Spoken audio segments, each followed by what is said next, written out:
I'm Nick Westergaard, and this is On Brand, helping you tell your story. My guest this week is Owen Garitty. We always look at, building out a customer persona of who are we trying to reach? What are their patterns? Where are they accessing our information? And then making sure that our story is reaching them at the right place, the right time, to be most effective. Owen Garitty is the founder and lead creative at FPW Media, a creative studio that specializes in designing and implementing effective marketing strategies and meaningful media content for clients. With a repertoire ranging from creative direction to international business consulting, speaking on marketing and branding, Garitty's skills and dedication have earned him and his company numerous accolades, including being recognized in Adweek's list of 100 fastest-growing agencies in both 2020 and 2022. His ability to adapt to the constantly changing demands of the industry has helped him drive success for his clients. My interview with Owen Garitty is coming right up. But first, as a business-to-business marketer, your needs are unique. B2B buying cycles are long and your customers face incredibly complex decisions. Isn't it time you had a marketing platform built specifically for you? LinkedIn ads empower marketers with solutions for you and your customers. LinkedIn ads allow you to build the right relationships, drive results, and reach your customers in a respectful manner. On LinkedIn, you'll have access to and build relationships with decision makers. Of the 875 million users on the network, 180 million are senior level executives, 10 million are C-level executives. You'll also be able to drive results with targeting and measurement tools built specifically for B2B. And they work. Audiences exposed to brand messages on LinkedIn are 6 times more likely to convert. LinkedIn ads is also ranked number 1 for security, community, and ad experience as part of Business Insider's Digital Trust Study. Make B2B marketing everything it can be and get a $100 credit on your next campaign. Go to linkedin.com/MPN to claim your credit. That's linkedin.com/MPN. Terms and conditions apply. Content marketing, SEO, competitive research, advertising. Sounds like a large scope of work you need to get done. How about full digital marketing control over your business? SEMrush can be your right hand for that. It has over 50 tools and reports to cover any online marketing activities. No more switching from one service to another. Get a 14-day free trial and watch your business grow. Go to bit.ly/SEMrushMPN. That's bit.ly/SEMrushMPN. Owen Garitty, welcome to On Brand. Nick, thank you so much for having me. I am excited to chat. You have earned fastest growing agency honors in, 2020 is the one that my eye is really drawn to. That wasn't an easy year to grow, much less be fast growing. So what's the secret there? Yes, that was, as everyone knows, a very hard year, personally, professionally, in every sense possible.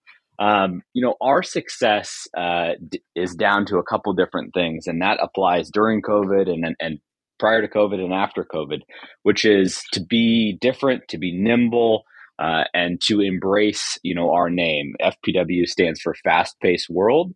And so that's something that we instill in all of our team members from day one, is that we are going to move with speed, we're going to move with urgency, and we're going to be willing to be very, very different in the service of our clients. And so for us, 2020 was actually, to date, at that time, our biggest year that we had ever had. Even when everything else was shutting down, we pivoted really quickly and realized that a lot of our clients were going to need help telling their stories online, maybe for the first time for some of them, right? Some of our clients are more in the B2B space, and while they have, built out web presences, they weren't necessarily in the mindset of selling online yet, or of transacting online. So there was a huge amount of help that they needed there. And then down to just making sure that the people at the front lines in their stores and their locations had branded masks, right? For, I think, a month, our whole agency was focused on making sure that all of the masks that were provided to all of the tens of thousands of employees that our clients employ were branded, right? Which is a very, very hard undertaking at the time. If anybody remembers how hard it was just to get any sort of mask, let alone one that was branded, right? So it was just really about working with our leadership team at the time and our employees at the time, and challenging them every day to figure out unique solutions to problems that we and everybody else had never seen, ever. That's so great, and I love the little FPW name there. See, I was just going to assume that it stood for someone's name, that it was Foster, Powell, and Walker, and long ago, no longer part of things. But I love that it actually means something, and you have that kind of driving ethos baked into your name, and like you said, something that everyone works to live up to. Because I think that's, sometimes we think, just pick a name. It can be people's names. It can, I feel like in agencies, especially some, purple frog or some sort of just a bit of randomness. But I think when it's an ethos like that, you really capitalize on an opportunity to help everyone connect with something and move towards it, which I think at one of the hardest times, the story that you just told is evidence thereof. So when it comes to online storytelling, like you said, what are some of the gaps that you see, especially when it comes to those B2B brands in telling those stories in a complete manner online? Like you said, there's usually some web presence, but in really building that out, what kinds of questions did you have to answer? Yeah. So with online storytelling, it's so fragmented, right? We talk about a fragmented media landscaping and advertising quite often. And so, what does that mean? Well, what that means is that our potential clients or our potential customers' eyeballs that we're trying to reach are in many different places at many different times. And the timing by which we show them our message and the type of message we show them is highly impactful on the success that we either do or do not realize from whatever campaign or brand message we're trying to get across. So, for instance, if they're looking at one of their apps that they check in the evening, but this is a busy professional and they're just trying to unwind, perhaps showing our client's message to sell them a product at 7 p.m. at night is not going to be effective, right? But if you don't dive that deep, you're maybe just buying audiences and you're not looking at day partying, you're not looking at reach and frequency, and you start to show your message to people who would be in market for your product, but you're showing it to them at an inopportune time, and so it's falling flat. And so we always look at, okay, building out a customer persona of who are we trying to reach? What are their patterns? Where are they accessing our information? And then making sure that our story is reaching them at the right place, the right time, to be most effective.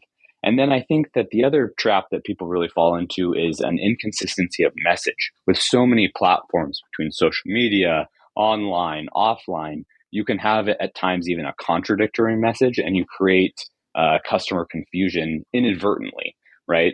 And that's something that we work really, really a lot with our clients on is, wait, just because you're saying this over here, you can't then say something completely different or that's contradictory to that on your website, for instance. And people, still, I think, are not fully in that mindset of you need to spread it out on the proverbial table, every single touch point that you have, and look at it holistically from A to Z, and make sure that every piece of creative that you're producing, every story you're telling, is consistent across every touch point that somebody might have, not even is going to have, but might have. That's such a good point about, again, I love the idea of laying out all of the touch points because there are more often than not, as good as we think we are, there are gaps out there.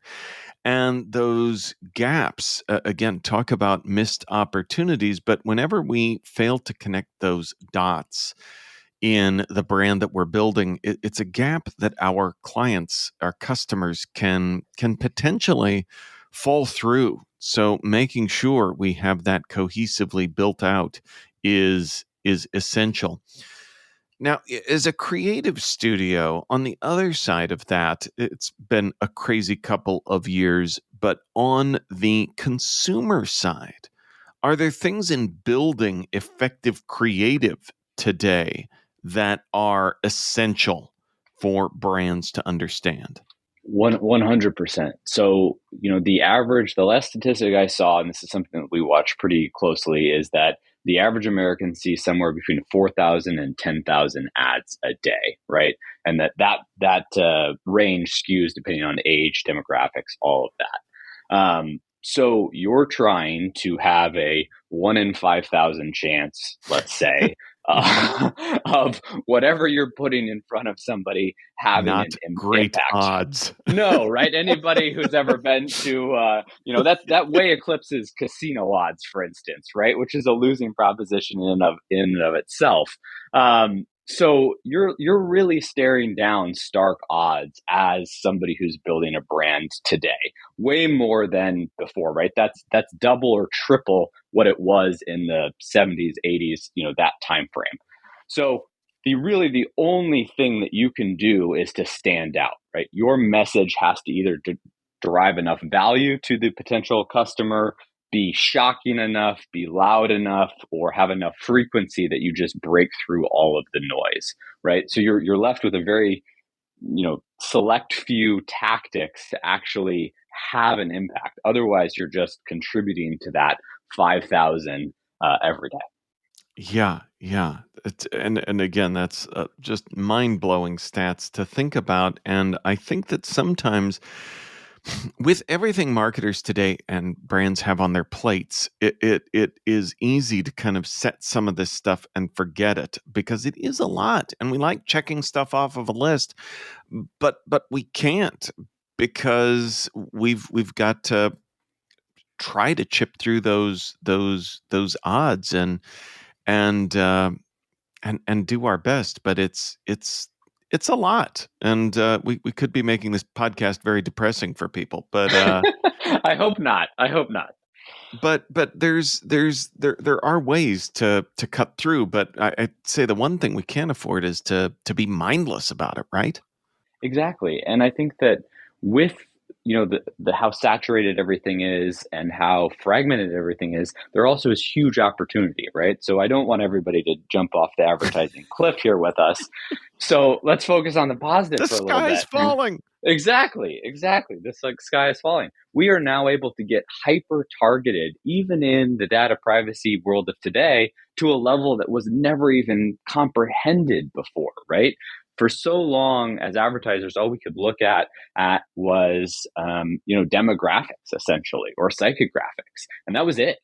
And so now, with connected TV and all of the digital remarketing efforts that are available, you can get so incredibly targeted, whether it be based on job or some other sort of demographic profile that you're trying to target, so that you can have a much smaller budget go a lot further. And I think that that's the thing that's really exciting, is that, to your point, rather than setting it and forgetting it, break your campaigns down into smaller pieces, more bite-sized chunks, and make the content for each of those campaigns more hyper-targeted to individual subsets of audiences that you're trying to reach, and reach them where they are.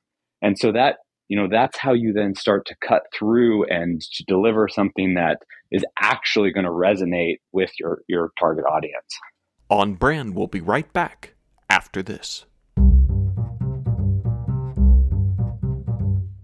As a business-to-business marketer, your needs are unique. B2B buying cycles are long and your customers face incredibly complex decisions. Isn't it time you had a marketing platform built specifically for you? LinkedIn ads empower marketers with solutions for you and your customers. LinkedIn ads allow you to build the right relationships, drive results, and reach your customers in a respectful manner. On LinkedIn, you'll have access to and build relationships with decision makers. Of the 875 million users on the network, 180 million are senior level executives, 10 million are C-level executives. You'll also be able to drive results with targeting and measurement tools built specifically for B2B. And they work. Audiences exposed to brand messages on LinkedIn are 6 times more likely to convert. LinkedIn Ads is also ranked number 1 for security, community, and ad experience as part of Business Insider's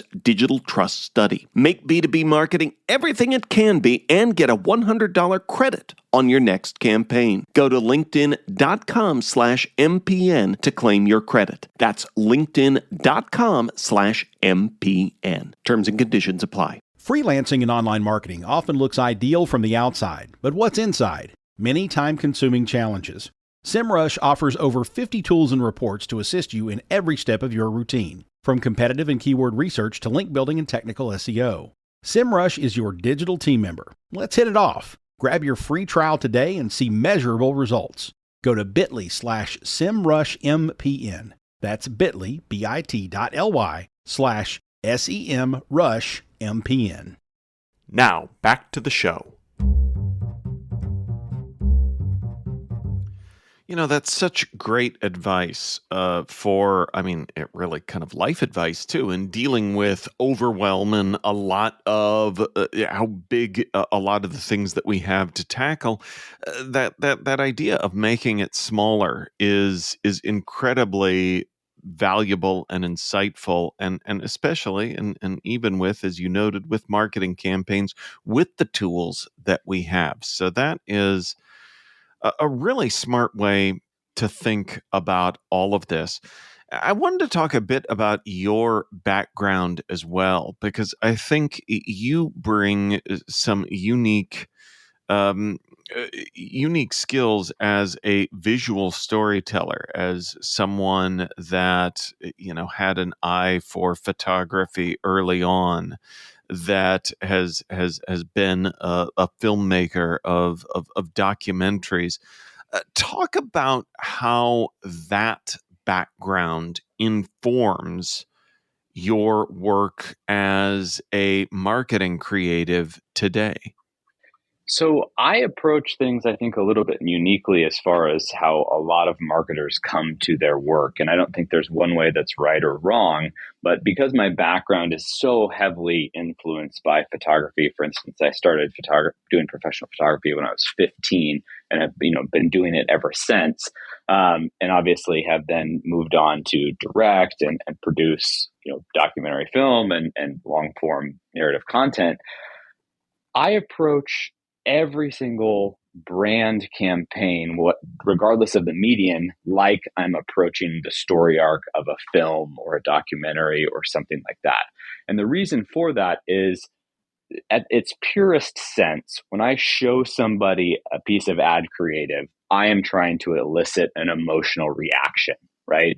Whether that's fear of missing out, whether that's jealousy, whether that's lust, whether that's any of these base human emotions. At the end of the day, really good ad creative is going to elicit some sort of emotional response at a base level, so that hopefully that person is going to take some sort of action. We are spurring some sort of action in the viewer of our ad creative.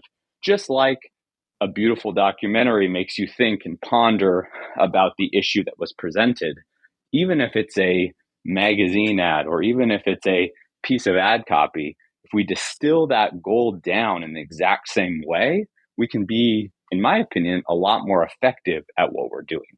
That's such a good point. You were talking about ad creative in there, but you also mentioned longer form content. And I feel like this is one of those phrases that a lot of marketers know what all of those words mean individually, But I think with your background, you might be uniquely positioned to kind of help us understand the opportunity of long form content and what we can do with that for brands. And if everyone else out there listening is with me, I'll gladly take the for dummies label. But would you talk a bit about long form content? Yeah, so I think it's something that a lot of people have somewhat shied away from because we exist in a world where we believe everybody only has a very short attention span. And that's incredibly true, except for we also live in a world where people will binge watch a whole season or seasons of a Netflix show in a day. So we have these two different sort of paradoxical concepts that we believe to be true. And so as a marketer or somebody who's building a brand, how do we bring those two things together, right? And that's the sponsored long form content or the brand activated long form content, or however you want to phrase that. And so at its very simplest form, I think one of the ways you can do that is a branded documentary, right? Which would be a company sponsored documentary style piece about a subject that matters to your customer base. And a lot of brands, I think, misstep with this, where they either try to overcomplicate it. They think, oh, well, the only way this is going to be successful is if I do a hour and a half, in-depth, very expensive documentary. And I would argue that, Yeti is a phenomenal example of a brand that built their brand on long form content. And that long, quote unquote, long form was somewhere between 8 and 15 minutes under the banner of Yeti Presents. And so they hired, filmmakers, storytellers from all sorts of different disciplines and had them film projects based around cowboys and firefighters and outdoors people and various other activities that were complementary to their product. And in those, you see their product once or twice in the entire thing. And besides that, you see their logo at the beginning and the end. But they're incredibly interesting. They had a long run, very successful run of these on YouTube while they were building their brand. And so that's an example of, quote unquote, long form that's not documentary length. Yeah, that's really interesting too. And you talk about seeing people's lives. And I think, as we talk about storytelling as well, I mean, what we're really doing there is if you look at the building blocks of brand storytelling, we want to tell a story that our customers can identify with. And as you look at, like you said, cowboys, firefighters, people with some of these really kind of daring, high impact jobs, what you're wanting to do is have your customer not only these lifestyles that they both like, but also in some way remind them of their own. So there's a real strategic element here too that I think some people miss because they think, oh, someone like Yeti's just off in left field, spending money, doing big things. I can't do that. Woe is me.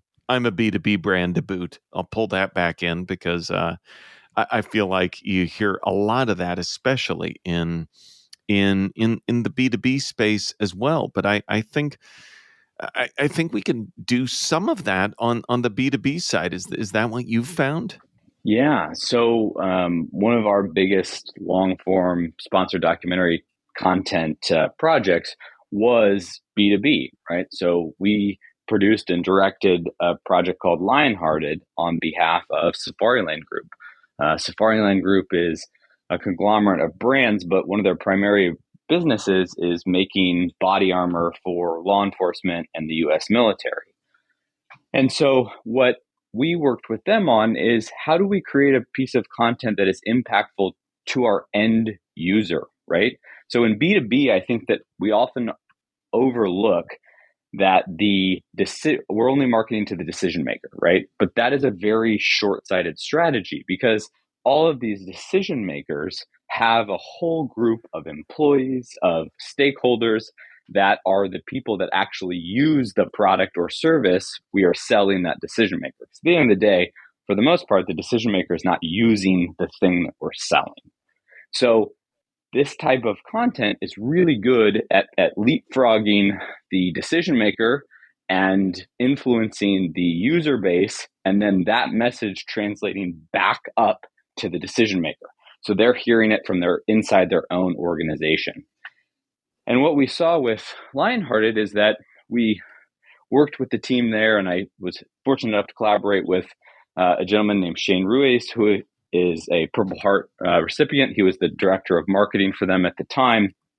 And he identified that in the veteran community, we have this huge issue with mental health and suicide. And so let's do a project that's focused on bringing that out of the darkness into the light and tell these veteran stories with essentially just a very light product tie-in. And the very light product tie-in was, we're going to illustrate these stories on the body armor plates themselves. And we're going to have a veteran artist do that. And we're going to film this whole process. And then we're going to have this art piece go hang in the National Veterans Art Museum in Washington, D.C. And the company is going to pay for it. And what we saw is that they were completely hands-off. They let us do whatever we want, be really genuine with the story. They didn't ask for any obnoxious product placements. And what we saw is that they got millions and millions of impressions. I think it's well over 10 million unique impressions across all of the release platforms, and an incredible amount of earned media from this project. And if you do the math and the ROI on that, what they got for that project versus what they spent, you couldn't pay for that. It would be prohibitively expensive to pay for the exposure that project generated. So I think that as long as in B2B, as long as you're being really true to your customer's message, really true to the story, you can have these hugely outsized impacts with a relatively small budget. That's such a great point, and especially as you mapped out, like you said, we focus on that decision maker, and that's a case where, like you said, it is short-sighted because there's so many different people and places and groups that message has to travel internally as it's being worked through as well. So that's such an important point, and really, as we said, an opportunity with long form content. Well, lots of these examples have made me smile, but Owen, it is time for me to ask you for a brand that has made you smile recently. I'm going to go really unpopular and lighthearted here, but it's going to be the Duncan, Ben Affleck, and Jennifer Lopez Super Bowl commercial where he's working in the store. I thought that from a buzz generation standpoint, it was the leadoff kickoff commercial. People either loved it or hated it, which I am really attracted to. I loved it. Yeah. It made me smile. It made me laugh. I thought it was funny, very lighthearted. But it also, in my opinion, was highly effective because it was polarizing, but in a very lighthearted way, right? You either thought it was terrible or you loved it. Yeah, no, that's such a great, great smile. And I mean, I feel bad about part of the smile because I feel like part of it is based on kind of the Schadenfreude of just seeing all of the Ben Affleck with an armload of Duncan memes for years, and it felt like a great way also in terms of like a personal brand, kind of owning something out there too, which doesn't always work when everyone's laughing at you, but when you can successfully turn that around, it can be pretty amazing. And this is a great example of that. And I totally agree. Polarizing is a good thing. You want a reaction. What you don't want is one of these ads that we can't remember. And that's one of the ones that we can in a year where there was kind of a lot that we couldn't. Owen, where can folks go to learn more about who you are and what you do?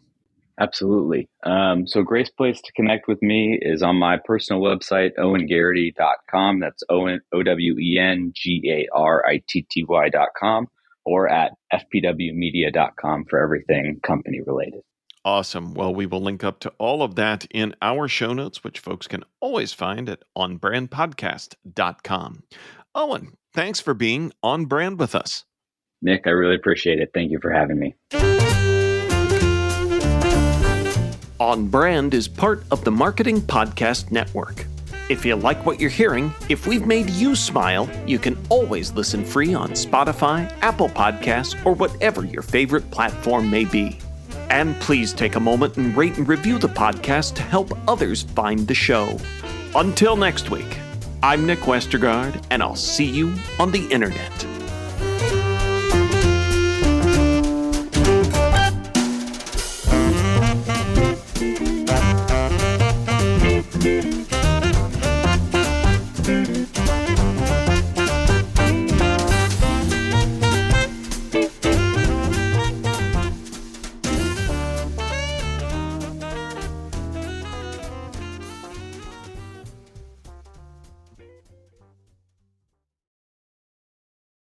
This podcast is heard along the Marketing Podcast Network. For more great marketing podcasts, visit marketingpodcasts.net.